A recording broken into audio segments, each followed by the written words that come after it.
जय हिंद फ्रेंड्स, मेरा नाम है वीके। स्वागत है आपका अपने चैनल HR स्टडी पॉइंट पर। तो आज हम इस वीडियो में हरियाणा विधानसभा के शीतकालीन सत्र में जो भी विधेयक पारित किए गए हैं तो उन सभी के बारे में डिटेल से पढ़ेंगे। तो चलिए शुरू करते हैं आज का वीडियो। हरियाणा विधानसभा के शीतकालीन सत्र में 8 विधेयक पारित किए गए हैं और हरियाणा विधानसभा का 4 दिवसीय शीतकालीन सत्र 17 दिसंबर से 22 दिसंबर तक आयोजित किया गया। और हरियाणा की विधानसभा में वर्तमान में कौन क्या है तो हमें इसके बारे में पता होना चाहिए। सबसे पहले parliamentary affairs minister of Haryana, यानी कि हरियाणा के संसदीय मामले मंत्री, तो वो रहेंगे कंवरपाल जी।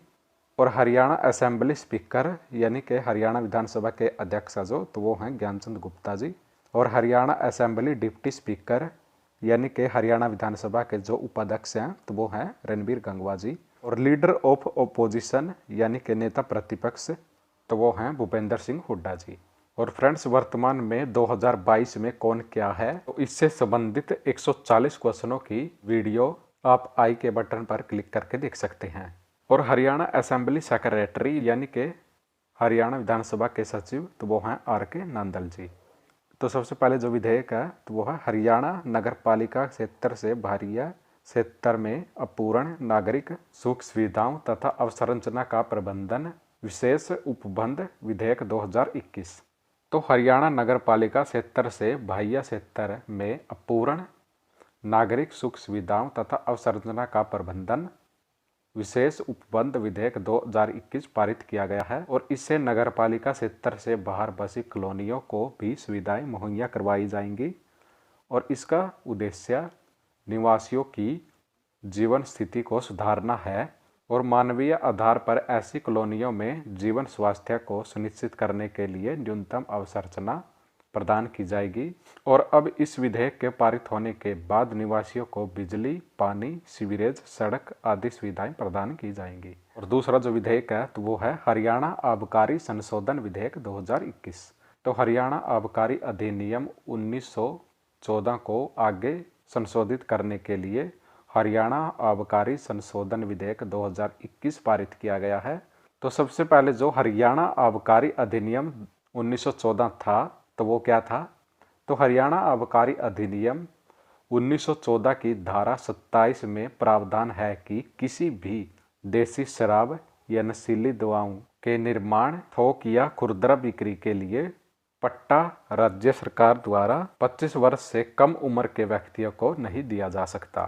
और अब इसमें क्या संशोधन किया गया है तो जान लेते हैं। तो वर्ष 2021-22 के लिए आबकारी नीति तैयार करते समय यह चर्चा की गई थी कि उपरोक्त वायु सीमा को 25 वर्ष से घटाकर 21 वर्ष किया जा सकता है, क्योंकि अन्य कई राज्यों ने निम्न वायु सीमा निर्धारित की है। जैसे राष्ट्रीय राजधानी दिल्ली ने भी इस वायु सीमा को घटाकर 21 कर दिया है, जिसके चलते हरियाणा आबकारी अधिनियम 1914, 27, 29, 30 और 62 में उपबंधित 25 वर्ष के न्यूनतम आयु सीमा को घटाकर 21 वर्ष करने के लिए हरियाणा आबकारी संशोधन विधेयक 2021 पारित किया गया है। दूसरा जो विधेयक है तो वो है पंचकुला महानगर विकास प्राधिकरण संशोधन विधेयक 2021। तो पंचकुला महानगर विकास प्राधिकरण अधिनियम 2021 की धारा 5 के अनुसार प्राधिकरण में पदेन सदस्य के रूप में मंडल आयुक्त पंचकुला शामिल होंगे। हालांकि यह देखा गया कि मंडल आयुक्त पंचकुला के रूप में कोई भी पद सृजित नहीं किया गया है और जिला पंचकुला मंडल आयुक्त अंबाला के प्रशासनिक नियंत्रण में है। तो इसलिए यह आवश्यक हो गया था कि इस विधेयक की धारा 5 में आने वाले शब्द और चिन्ह मंडल आयुक्त पंचकुला को मंडल आयुक्त और अंबाला शब्द और चिन्ह से बदल दिए जाएं। पंचकुला महानगर विकास प्राधिकरण अधिनियम 2021 की धारा 5 में आने वाले शब्द चिन्ह मंडल आयुक्त पंचकुला अस्पष्टता पैदा करता है, जिससे स्पष्ट प्रावधान द्वारा करने की आवश्यकता थी। तो इसलिए पंचकुला महानगर विकास प्राधिकरण संशोधन विधेयक 2021 पारित किया गया है। चौथा विधेयक है हरियाणा कृषि उपज मंडी संशोधन विधेयक 2021। तो हरियाणा कृषि उपज मंडी अधिनियम 1961 इसकी अनुसूची में कृषि उपज ऐसी कृषि उपज के प्रसंस्कृत उत्पाद के विक्रय, क्रय, संस्करण आदि को विनियमित करता है। इसलिए प्रसंस्करण में ऐसे प्रसंस्कृत उत्पाद कच्ची सामग्री के रूप में प्रयुक्त किए जाते हैं जो कि प्रमुख रूप से किसानों की बजाय व्यापारियों से खरीदे जाते हैं। तो इसलिए सरकार के कारोबार की सहूलियत के मिशन के उद्देश्य को प्राप्त करने के लिए यह प्रस्तावित किया गया है कि मूल्य आधार के बदले में एक मुफ्त आधार पर ऐसी प्रसंस्करण इकाइयों पर मंडी फीस लगाने के लिए समर्थ प्रबंध किए जाने चाहिए। इसी प्रकार मंडियों में विक्रेताओं और उपभोक्ताओं द्वारा फल व सब्जियों का क्रय लघु मात्रा में भरपूर रूप से किया जाता है। इसलिए कारोबार की सहूलियत के मिशन के उद्देश्य को प्राप्त करने और परिवर्तन करने की प्रक्रिया को कम करने के लिए फल एवं सब्जियों के व्यापारियों पर एक मुफ्त फीस लगाने के समर्पबंध करना प्रस्तावित किया है।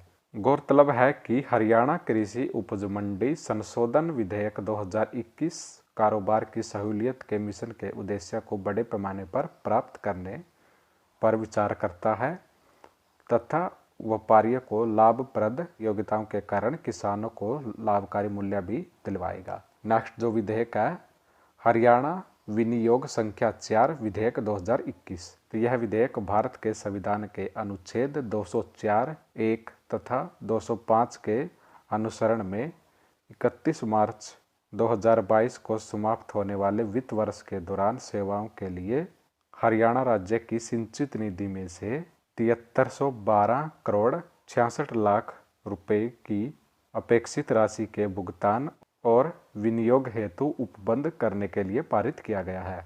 और छठा जो विधेयक है वो है हरियाणा निजी विश्वविद्यालय संशोधन विधेयक 2021।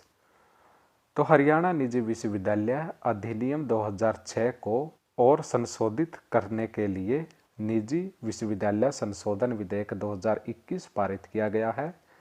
इससे युवाओं को उच्चतर शिक्षा में बेहतर अवसर प्रदान करने के लिए शैक्षणिक संस्थानों के सृजन और विस्तार में मदद मिलेगी। इसलिए उच्चतर शिक्षा में निजी क्षेत्र की भागीदारी को प्रमुखता दी जाएगी।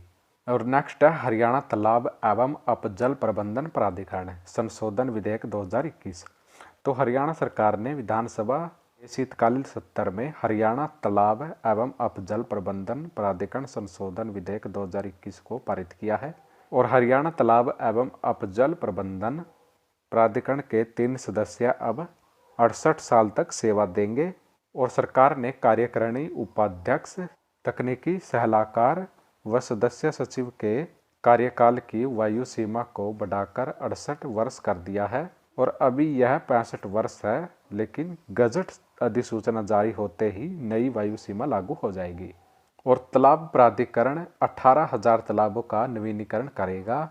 इनमें से 550 तालाबों की योजना तैयार कर ली गई है। कई तालाबों पर निर्माण कार्य जारी है। पूरे तालाबों को नया स्वरूप देने में 7 से 8 साल लगेंगे। और तालाबों का नवीनीकरण एवं निर्माण कार्य गिरते भूजल स्तर को सुधारने में कारगर साबित होगा। और कई क्षेत्रों में सेम की समस्या से भी निजात मिलेगी। और 8वां विधेयक है हरियाणा अनुसूचित सड़क तथा नियंत्रित क्षेत्र अनियमित विकास निबंधन संशोधन तथा विधिमान्यकरण विधेयक 2021। तो हरियाणा अनुसूचित सड़क तथा नियंत्रित क्षेत्र अनियमित विकास निबंधन अधिनियम 1963 को आगे संशोधित करने के लिए हरियाणा अनुसूचित सड़क तथा नियंत्रित क्षेत्र अनियमित विकास निबंधन संशोधन तथा विधिमान्यकरण विधेयक 2021 पारित किया गया है। तो यह मुख्य रूप से हरियाणा अनुसूचित सड़कों और नियंत्रित क्षेत्र के अनियंत्रित विकास प्रबंधन अधिनियम 1963 की धारा 12(1) के प्रावधान को स्पष्ट करने के लिए स्पष्ट विधायिक प्रावधान करने और इस विषय पर परस्पर विरोधी न्यायिक घोषणाएं यदि कोई हो के बावजूद सरकार व विभाग द्वारा की गई विभिन्न कार्रवाइयों की मान्य रखने के लिए प्रस्तावित किया गया और इन उद्देश्यों को पूरा करने के लिए हरियाणा अनुसूचित सड़क तथा नियंत्रित क्षेत्र अनियमित विकास निर्बंधन संशोधन तथा विधि मान्यकरण विधेयक 2021 पारित किया गया। फ्रेंड्स, ये थी आज की वीडियो और आज हमने इस वीडियो में हरियाणा के विधानसभा के शीतकालीन सत्र में पारित किए गए 8 विधेयकों के बारे में डिटेल से पढ़ा। तो अगर आपको आज की वीडियो अच्छी लगी है तो प्लीज़ वीडियो को लाइक करें और अगर आप हमारे चैनल पर नए हैं तो प्लीज़ चैनल को जरूर सब्सक्राइब कर लें। तो चलिए मिलते हैं नेक्स्ट वीडियो में। जय हरियाणा, जय भारत।